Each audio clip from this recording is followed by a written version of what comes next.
good. Here we go. Hi everyone, welcome back to our channel. My name is Donita and this is Edita. Hello. And today we have a wonderful guest. Her name is Sabrina Savoy. Sabrina has a passion for connecting with the divine frequencies of our universe and sharing it with others to support our increasing awareness of self love, healing, and empowerment. Beautiful words, beautiful energy. Welcome, Sabrina. Thank you for having me. And so, would you like to tell us all a little bit who Sabrina is? Yes, sure. Well, first I'm going to say, I'm grateful for being here with you today. Thank you for having me. Um, who is Sabrina Savoy?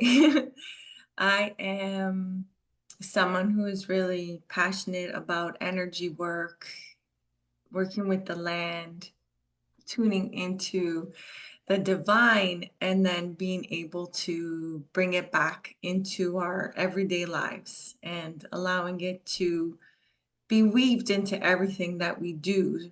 So it's not so much a big sacred ceremony that has to be done on only special events, but it's something we weave into our everyday lives. Big ceremonies are great too. Don't get me wrong, but it's about what we do every day. And I believe that if we can weave the spirit into it, we're going to be in good hands. Yeah, the big Mhm. ceremonies are great because we go deeper. But Mhm. everyday life, I don't want to say challenging more, but definitely we kind of have to be on top of our awareness of uh, what we are what we are receiving and what we are giving to the world. Yes, very conscious. Very present and very Mhm. Yeah, grounded. yeah. It's like the saying, living life or doing something on purpose for a purpose, like really bringing that awareness into daily life. And yeah, like you said, it's that's challenging to kind of be on top of it every day. Um, the big ceremonies are amazing. A lot of people experience the profound shifts because you're going from here to there. And then when you just do a little bit every day, you don't really realize how far you've come. But then when you stop and you look back, and that's when you see like, wow, they've really transformed, changed, alchemized where I started from. So it's nice to actually combine both. I think you need to combine both. It makes it more fun and interesting. Yeah, the big ceremonies and later the homework. And again, Yeah, The everyday always life, it's the yeah, homework, yes, the everyday life, it's the the home. homework. Yeah, the integration, homework. the homework, exactly. Homework. Yeah. So it's like that brings me a question, have you always been drawn to this, the metaphysical and the organic and The energy the work. energy work and the magic, because the Mhm. nature and everything. So it's not just energy work, because what I'm hearing is like you are Everything. everything, really. Mm. So have you Hmm. always been like this since the little girl? And what? I was. I was such a curious child, and I still am very curious. So I know a little bit about a lot of things, very curious. Um, but nature was always in my view, even as a child. And I remember having little experience throughout my whole life with bees and grasshoppers and listening to the wind and just wanting to pick up litter. And I didn't understand why people would throw their garbage on outside. Um, so there's always been a deep connection to Mother Earth from for as long as I remember. And my parents immigrated to Canada from Italy. And I remember still as a really young child, under the age of 7, I would say, remembering observing them and observing how hard they work and what they were working for. And it's like my consciousness had two levels that I was aware of. Like one, me in the present life, watching everything. And then another version of my awareness, thinking like, there is a higher way or a higher order that we can do the same things. So that was like my life the whole way through. And then high school hits and I just became very rebellious and smoked weed, went to concerts, wanted to just write and explore and create. And I kind of tuned out a little bit. You know, I was busy being a teenager, thinking I know everything. Was very stubborn. And Taurus. then, yeah, Taurus, that's me. um, and then life changed really quickly. Then I was still in my early 20s. I went to college and it was for photography. So I always loved expression, creative expression, art. So I applied some of the things I observed when I was younger, observing my parents and all the hard work they put in. And I only applied to one college for photography, and it was Sheridan College. It was, I don't know if it still is now, the hardest school to get accepted into for photography. So thousands of applicants and only 100 get picked. So at first I was really scared to do it. I'm like, oh, I don't like the odds. I don't think not gonna go. I'm not gonna do a portfolio, whatever. I don't know what I'm gonna do with my life. Um, and then I decided the day before, or was it 2 days before? No. It wasn't that quickly. It was like a week. I had about a week, and a voice went on and was like, "You have to do it." So I did it. I built a dark room in my father's shop bathroom. Back in the day, my brother-in-law worked at a photography store and was able to get like an enlarger, my chemicals for developing my trays. So I shot film, developed my film, printed my own pictures, and we needed a series of 10 images. So I went nuts. I just had this burst of huge creative energy, got it done. And then the day before the portfolio was due, I FedExed it to the school. I'm like, please get there on time. So I got there on time, and then it turns out I got accepted. So that was really exciting. It's like, wow, okay, I got it. So I felt a connection with spirit again, similar to when I was younger. It's like, why did I hear a voice that just made me do it? And then I did, and it turned out to be really great.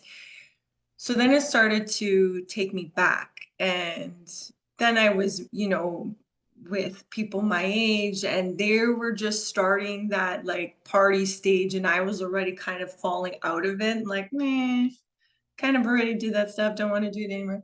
Um, so then school starts, we're into it a couple weeks or so, and I get called, just 10 people get called to go to one of the professor's office. And it turns out they didn't give us the order from 1 to 10, but out of this group of 10 people, we got the highest mark on our portfolio. Like, so the professors were really impressed with the work that we created. So I went from not knowing if I was going to go to college to not feeling like really discouraged about the odds and the competition, and then going to get one of the top 10 portfolios that got me accepted. And all that work was done on my own, like developing the film to the prints to mounting it on these boards I used to use. Yeah, so that was a really big moment for me to realize how to apply my energy. And then, the rest kind of started to unfold. But yeah, so photography has a very special place in my heart. And yeah, it kind of led me to energy work because it's something that always kept me connected to spirit. Mm. It's what I said before we started recording. I can see your background, and it's just very, very artistic. Everything is artistically put together, has a balance. It has a calming energy. So yeah, that's definitely one of your gifts and you were able to put all of them together. Yeah, thank you. In my space, and this is a really Taurus thing too, like to be surrounded by things that make you feel calm and connected to your sensual side, and just feeling like, oh, I'm surrounded by beauty. There's the Venus just wanting to come and be acknowledged, and just knowing like I'm here in everyday life. It's always here. We just got to turn on that awareness. That's beautiful. I'm just like basking in the energy. Yeah. Well, then should I continue? Yeah. Because Yes, please, because from it's gonna, photography, how did you move Yeah. from photography to What you do now? what you do now? And yeah, also it's like, what do you do now? Yeah. So yeah, okay. So from photography, I got into energy work and Reiki specifically. So I think I graduated from college, I think it was 2004. 2004 sounds right. And then shortly after, I was doing just yoga classes and like, wow, this, the moving feels really good. And I was able to learn to breathe and move my body at the same time. And that made my internal physical body feel really good, just like breathing and moving at the same time in this nice rhythm. And so I stuck with that, always bouncing around to try different yoga studios, different classes. And that I was going to one consistently, and the yoga teacher was a Reiki master. And at that time, my mom was recently diagnosed with a rare form of breast cancer. It was called inflammatory breast cancer. So one day after yoga class, I was talking with my teacher, and I, told her, what I just found out about my mom. And she's like, well, I'm doing this Reiki training next weekend, and I think you'd be really good at it. And you can use it for yourself, and you can use it to help your mom. So right away I said, yeah, okay, sign me up. Let's do this. And I didn't have much experience or really know too much about what Reiki actually was. I had one session prior, and that's it. I really had a good experience my first time. I remember as soon as the practitioner put her hands on my head, tears just started to roll down my eyes, but I wasn't crying, just like water. I'm like, wow, what's happening? Like I had no control over what was happening to my eyes and to my body. So I had a very good first experience. So as soon as she brought it to my attention, that's why I was like, yeah, I want to learn. Am I able to? Like that girl, that woman who worked on me seemed so special. So can I actually do this? Um, so I did the Reiki 1 class, and after the attunements, I had a migraine for about 2 weeks. The attunement session hit me so hard. But in that class, that spirit voice or that higher self, whatever you prefer to call it, came back and was like, this is what you were looking for. And I felt it. I'm like, wow, this is what I was looking for. There was something so mystical and quiet. Because even when I'm in my creative process, like I don't talk, like hours and not a people come out of my voice. I'm very still and quiet when I'm working. And it felt the same. It was like this quiet, mysterious, but powerful flow of energy coming in. So I had 2 weeks where I was, I guess, releasing, but I actually decided I'm not using that word release anymore. We could talk about that after, but I was letting go, transforming, liberating old energies. And it took me a while and some physical pain to really integrate this higher energy, to really become aware of what higher energies actually feel like in my body. So I started working on my mom when I felt better. And that was the first time with evidence that I could really feel intuition. Like, yes, I've experienced intuition along my way, but it was the first like real, like black and white evidence that I needed to be like, wow, what's happening? So I was doing something called a Boysen scan, and it's when you run your hands in the person's energy field, and the positive energy coming from your hands is met with the different energies being emitted off the person. And then you feel hibiki, which is like different negative energies meeting your positive energy, so to say. So I was having these moments of really intense hibiki, like hovering over her body. And that intuition was like, the cancer's here, the cancer's there. And so I was like, what? Like I knew what I was feeling and I know very clearly what the message was, but it was very like, do I trust this? Do I believe this? What's happening?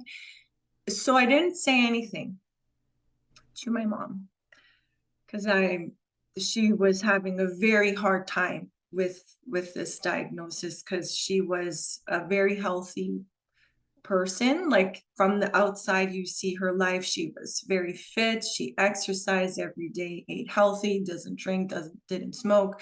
So she was very like took care of herself really well. And she was the first person to even have cancer in our family.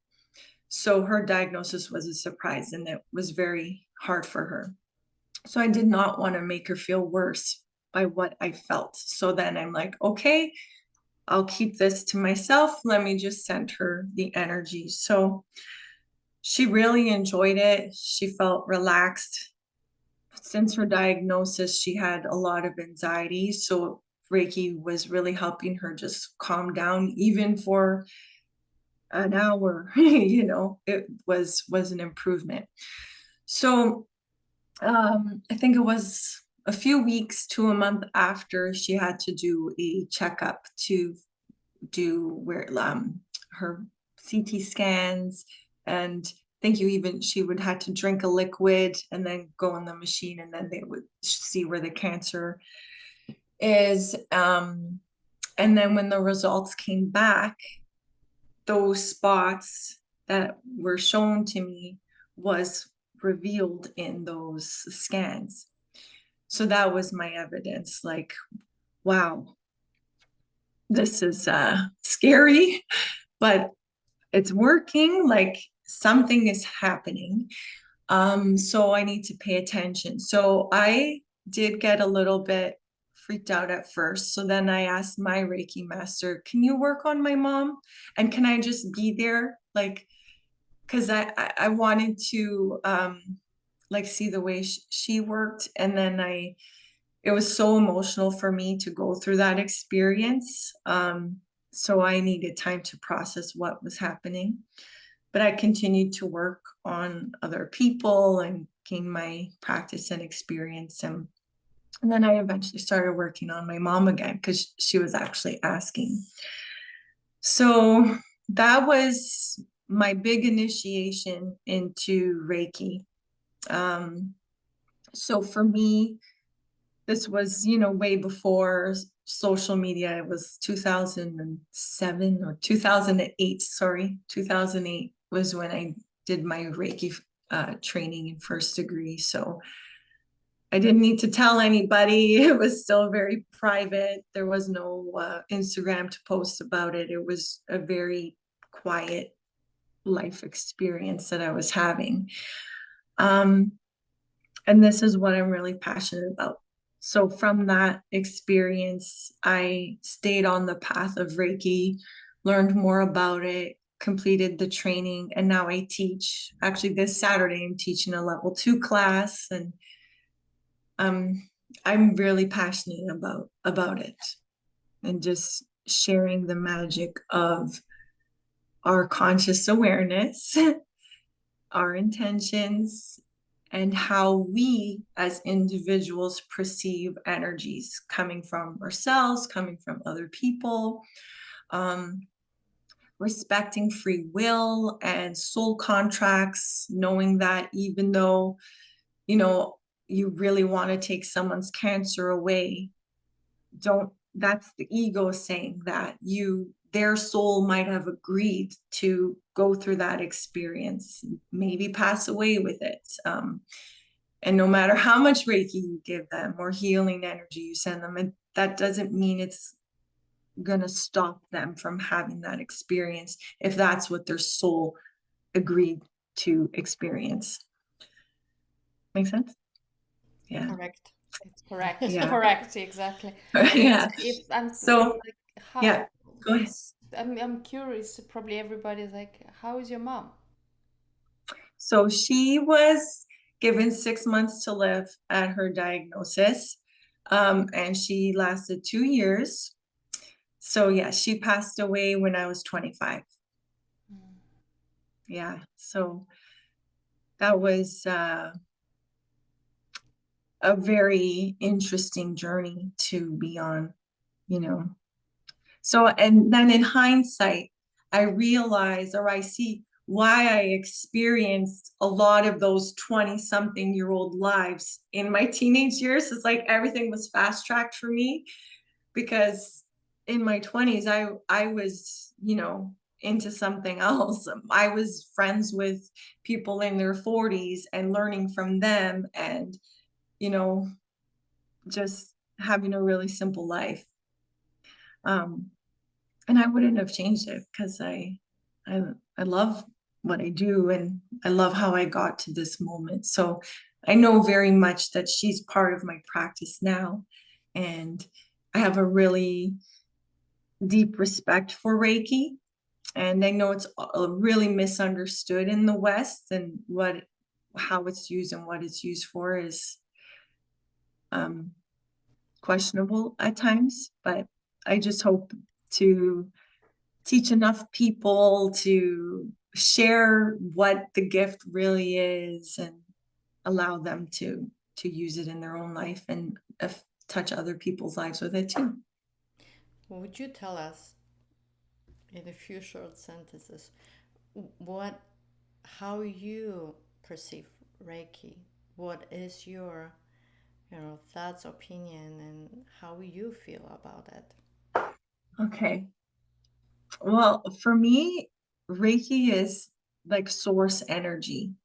it feels very pure. There's no duality in it. It's like it just is. And with your intentions, the person receiving it, the practitioner, then you can allow it to work with you for your highest potential. It follows the laws of the universe. So everything is free will. But it's, for me, the feeling of Reiki is very much connected to source energy. So there is no religion in that. Oops. This living every day more conscious, because I do Reiki energy work every day, right? So if I'm going to be of service, I do have to keep myself in check. And if I'm not in check, then I'm not showing, like, then that's fine. I have to honor that because I'm still human and going through my own experiences, emotions, alchemizing. So, but yeah, the everyday life and feeling the spirit and the source in everyday life is really important to me, and how I've chosen to live. I don't have to do this, but I choose to. Choose to being in service. Hmm. Beautiful. That's beautiful. You know, thank you for sharing your experience. And, you know, Reiki, you know, like make people probably have different, many people still don't know what that is. Mm-hmm. And people have mixed Hmm. feelings and people are passionate about that. But Right. my feeling is that, you know, Reiki, you offer and you do much more than Reiki. You know, when you are present in a session or when you allowed yourself to stay open, like to be present and open, to be a conduit for the divine, there's much more happening there. A lot of It's people true. are offering classes. It's just like a class, but this is not just a class. There is so much beyond that, and like you said, that's the connection with the spirit, the divine energy, however we call it. And if we are open to it, then yes. And if we just use it as a class, as a learning tool, I'm sure it's going to work, but that's not the purpose. Right. Exactly.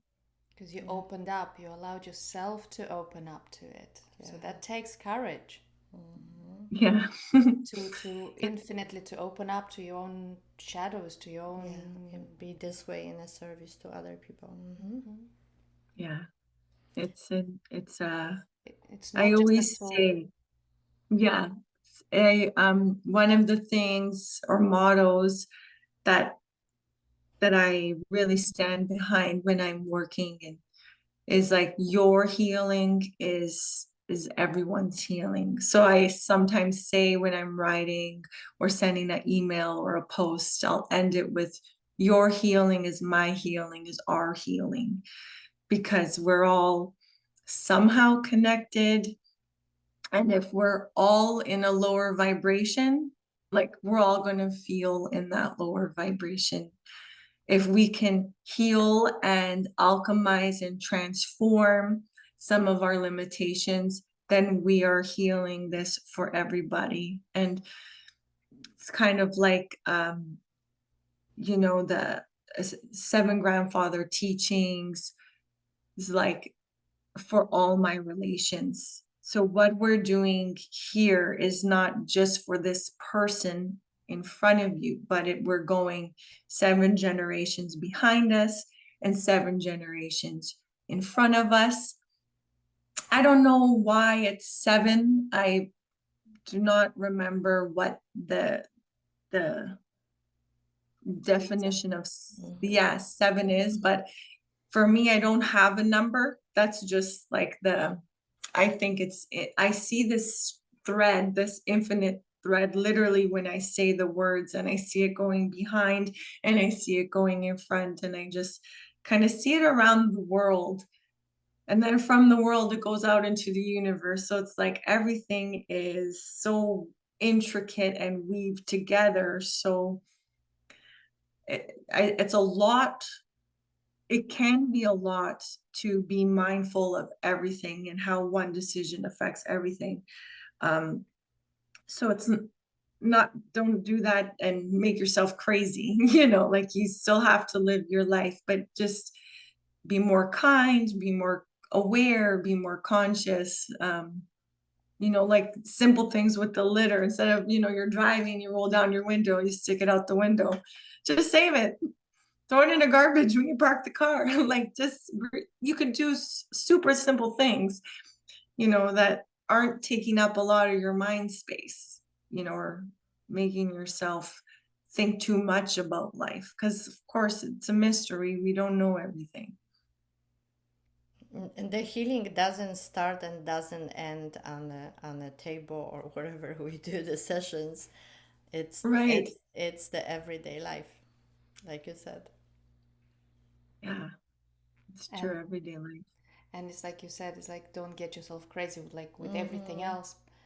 Like how would you? It's like being in the heart, Yeah. being just being mindful, being present, and doing the Mm-hmm. best Mm-hmm. to be kind and to be loving, right? Yeah. I did check Yeah, your website, so you also work with kids. I do. Yeah, I love doing the kids reports. They're really special. I mean, obviously, everyone is really special, but yeah, working with kids has been really rewarding, and not so much from feedback from the actual child, but what happens like for their parents and their caregivers, and that's, I think, really nice to have a more open minded or more awareness when you're working with children. So Doinita and I met because I offer quantum soul guidance sessions, and that's what I just call galactic astrology. So I'm not an astrologer, but I like to know about astrology, and I know about it, and dabble in it with my work. But I like to find out a child's birthday, and then I run their galactic chart so I see what universal galactic influence is embedded in this child's blueprint. And through that, we can help the parents understand their child more. Right now, with the way the world is, so many more high vibrational, really sensitive children are coming in. It's like the Dolores Cannon book, The Three Waves of Volunteers. So it's like we're getting another wave of volunteers to really help us with the ascension and live life more consciously. And through these little children, through these star seeds, um, we need to be sensitive to their needs because they're here to help. And just for the parent to become aware, like, okay, your child's soul color is pink, let's just say, and they're here and they're sensitive and they're going to be loving, but you need to nurture their boundaries and teach them certain things, like how to have boundaries when you're older, and how to protect yourself. um, it just helps them feel more connected to their child in a different aspect, not so much the physical, but how can I more spiritually and mentally, emotionally connect with this human life? Like, what else do I don't see? That's beautiful. Yeah. And we could go longer, much longer on this, but it's just as we're coming close to the end of today, because that doesn't mean, Mm-hmm. happy. Yeah. Um, can you tell us a little bit, like, just in a few words, like, what do you offer? You know, we Mhm. like learn the Reiki sessions, and you are in, where are you? And kind of like, how can people find you, connect with you, Yeah. you know, for sessions and whatnot? Like, what are your offerings? And yeah, how can they find Mhm. you? Sure. Well, the easiest way to reach me is my website. So I have both sabrinasavoy.com and piscesmoon.ca. They both lead you to the same place. That's my home base. Um, so first and foremost, I offer energy work sessions and I do them internationally, whether they're online or remotely. You don't even need to be physically present for me to work on you. And then I send you an email report after. But I also see people in person here in my space. Um, and I teach Reiki classes as well a few times a year. So that's like my stable constant thing that I'm always doing is energy work. And then I also offer quantum soul guidance readings, which are the galactic astrology reports for adults, for children. I call them the child's healing reports. So if anyone wants to do one of those for their children, that's what it's called, and you can book them all on my website. And then I also am a certified yoga teacher and Qi Gong, and I love doing meditations. So once in a while, I host classes as well.